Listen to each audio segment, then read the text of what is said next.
আয়ুব বচ্চন যখন solo guitar বাজায় তখন গানের জন্য কেউ অপেক্ষা করে। সরি, কি হচ্ছে এখানে? Just shut up and listen.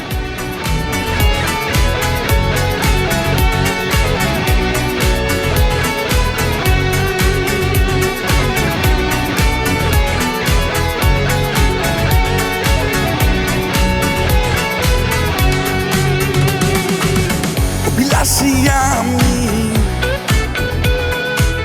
অভিমানী তুমি, হাজারো স্বপ্ন নিয়ে সবকিছু ভুলে গিয়ে পৃথিবীতে বসে আছি সংসার সাজিয়ে। জানি অন্তর্যামী কে বা কে পরে, সবাইকে একা করে চলে যাবো অন্ধকারে।